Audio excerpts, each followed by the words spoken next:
이 올겨울에는 난방비를 좀 절약해보고자 하는데 관련 정보들이 너무 많아요. 뭐가 틀리고 뭐가 맞는지 그냥 딱 정리해 주실 분 혹시 없으실까요?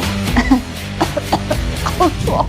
네, 여기 있습니다. 우리 집 단열 상태 점검부터 알쏭달쏭 헷갈렸던 보일러 작동법까지 놓치기 쉬운 생활 속 꿀팁, 이름하여 난방비 절약법. 난방비가 많이 나오신다고요? 겨울이 두렵다고요?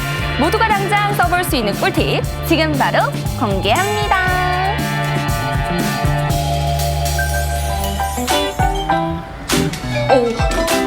안녕하세요. 안녕하세요. 너무 추워요. 저 들어갈래요. 아니 바깥에서 안으로 들어왔는데 근데 좀 춥습니다.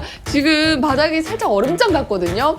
아니 평소에 보일러를 잘 아껴두시나요? 저희 낮에 사람이 잘 없어서 낮에는 거의 안 틀죠. 저녁에.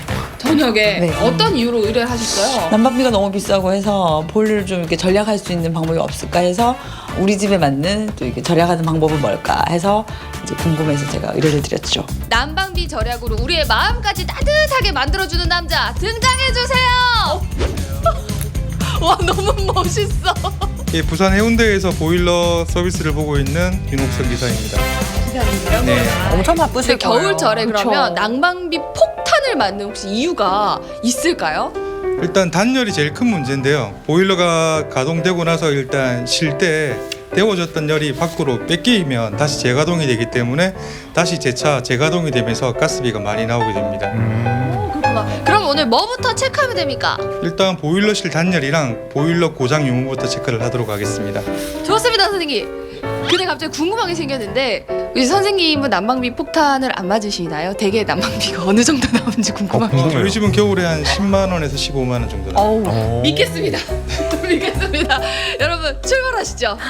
자, 먼저 보일러실부터 입장합니다. 과연 이곳에서 어떤 걸 보시려나 싶었는데 뭘 체크하시는 거예요? 지금 보일러 내부 점검하는 이유는 보일러 주 연소실에서 데워진 물이 그 선박 모터라는 부품을 통해서 정확하게 난방 배관으로 다 가는지 아니면 보일러 고장으로 온수 배관으로 뺏기고 있는지를 체크하기 위해서 점검을 하는 겁니다. 열이 빼앗기면 안 되는 거군요. 근데 여기는 열 안 빼기려고 하면은 그냥 계속 문을 닫아놔야 되는 거예요? 일단 배관 쪽에 지금처럼 보온이 좀 돼 있으셔야 되고요. 네. 여기서 추가로 집에서 하실 수 있는 거는 이제 못 쓰는 이불 같은 거나 이런 거 좀 덮어 두셔도 좋아요. 보일러 내부에는 따로 단열은 다 되어 있기 때문에 지금 분배기 파이프 온도를 좀 체크하시는 것 같은데 분배기에서 열이 빠져나가지 않게 보온이 굉장히 중요하다고 하는데요. 이게 순환되는 열이 최대한 안 떨어져야 보일러 재가동이 안 되기 때문에 그 보온재는 상당히 중요합니다. 그러면 이제는 또 뭐 보면 되나요? 고객님의 사용 방법을 보기 위해서 온도 조절기를 보도록 하겠습니다. 싸라싸라싸 들어오십시오. 일단 온도 조절기는 여기 있는데 아까 분명히 우리 집의 난방비를 절약하기 위해서는 우리 집에 단열이 잘 되는지 상태를 알아야 된다 하셨잖아요. 우리 집에 단열이 잘 되는지 안 되는지를 어떻게 알 수 있어요? 단열이 잘 되고 안 되는 거는 조절기 현재 온도를 지금 상태에서 전원을 끈 상태에서 네. 한두 시간 있다가 다시 켜보면 온도 변화를 보고 체크를 할 수가 있습니다. 아 온도 변화 어떻게 해요? 보통 1도 이상 안 떨어져야 되는데 이게 단열이 안 되는 집들은 2, 3도 이상 떨어지는 집들이 있어요. 그런 집들은 단열이 문제가 있습니다. 이거는 당장 테스트 해볼 수 있으니까 한번 점검해 보세요. 다행히도 이 집은 단열 상태가 양호했습니다. 단열 상태가 좋지 못하다. 그럴 경우에 그럼 보일러 사용을 어떻게 해야 되나요? 실내 모드보다는 온돌 방식으로 쓰시는 게 도움이 되는데 네. 지금 이 조절기 같은 경우는 온돌 방식이 안 되는 모드이기 때문에 예약을 해서 사용을 하시면 실내 방식으로 사용하시는 것보다는 난방비 절약에 온돌 없는 집은 효과가 예약 있으십니다. 모드. 그렇죠. 지금 실내 모드 되어 있으신 분들 온돌 모드나 예약 모드로 바꿔주시고요. 근데 여기서도 꿀팁이 있답니다. 어떻게 해놓으신 거예요? 지금 이 2시간 쉬고 20분 가동으로 네. 설정을 해놨습니다. 2시간 쉬고 20분 가동. 근데 궁금한 거는 실내 모드와 그 온돌 모드 차이는 뭘까요? 실내 모드 같은 경우는 조절기 밑에 온도 센서가 있어서 그 주변 온도에만 맞춰서 올라갔다 내려갔다 하는데요. 설마 해서 뜨거운 입김을 불어봤더니 그쵸, 갑자기 30도로 확 올라가고 불자고 놔뒀더니 자 숫자 잘 보세요. 갑자기 28도로 뚝 떨어져요. 신기하다. 조절기 주변의 온도를 컨트롤하는 거예요.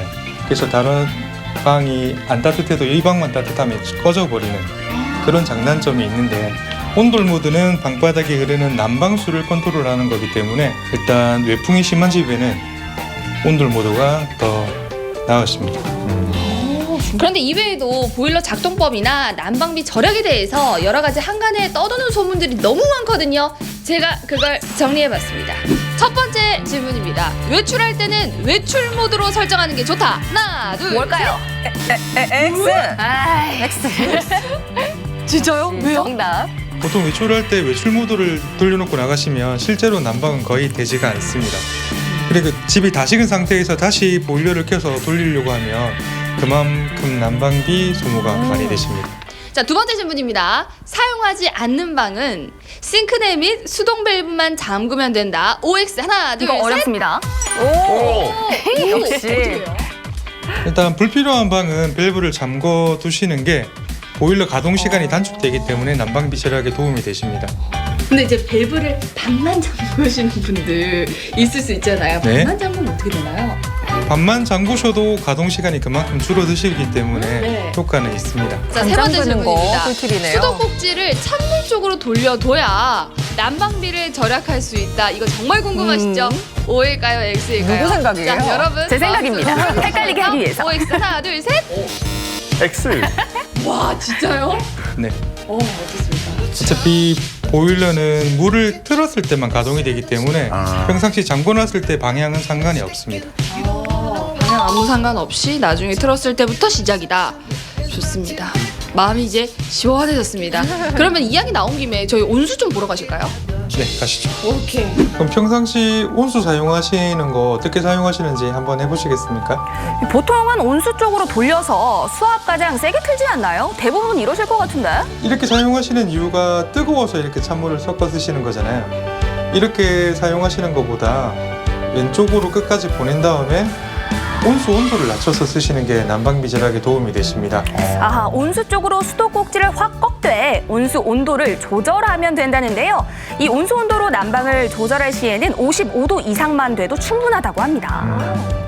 그리고 여기서 조금 불편하시지만 조금 더 절약을 하고 싶다 하시면 온수 양을 조금 줄이시면 목표치 온도가 빨리 도달하기 때문에 난방비 절약에 조금 더 도움이 되실 수가 있습니다. 네, 일단 그리고 이제 마지막으로 보일러가 재가동되지 않게 하기 위해서는 또 외풍 점검이 한번 있어야 될 것 같거든요.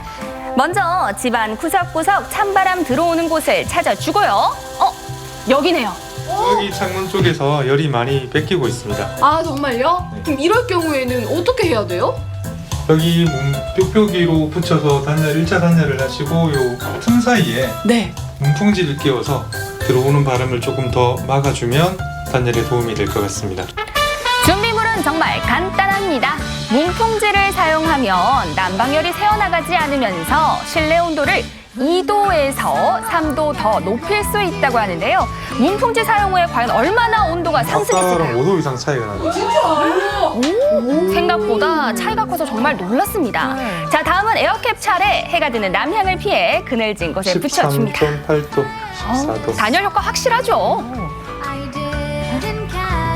온도가 많이 상승한 거죠. 이러면 보일러 재가동이 그만큼 덜하기 때문에 난방비 절약에는 상당히 효과가 있는 걸로 보여집니다.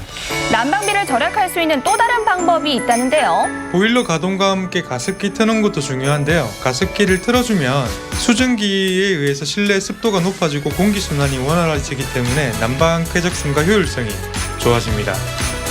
그리고 가습기가 없다면은 젖은 수건 같은 걸 걸어두시면 도움이 되시고요. 그리고 거실이나 바닥에 매트나 러그를 깔면 발에서 뺏기는 열을 차단할 수 있기 때문에 난방비 이불 절약에 펴놔도 도움이 괜찮아요. 됩니다. 그쵸. 자, 오늘 이렇게 난방비를 아끼는 여러 가지 꿀팁들 알아봤는데 어떻게 좀 궁금증이 해결되셨나요? 엄청 해결됐죠. 전 아까 문풍지를 붙이는 순간 갑자기 그 찬바람이 탁 멈추는 기분이라고 해야 되나요? 그 왜 하는지는 이제 알 것 같아요. 저 귀찮아서 안 했거든요. 올겨울 우리 모두 똑똑하게 난방비 절약해봐요. 겨울마다 난방비 걱정으로 불안했다면 우리 집에 알맞은 보일러 사용법과 일상에서 실천할 수 있는 생활 습관으로 안심하고 따뜻하게 보내세요. 여러분, 실내 모드라고요? 빨리 예약 모드 누르세요. 빨리.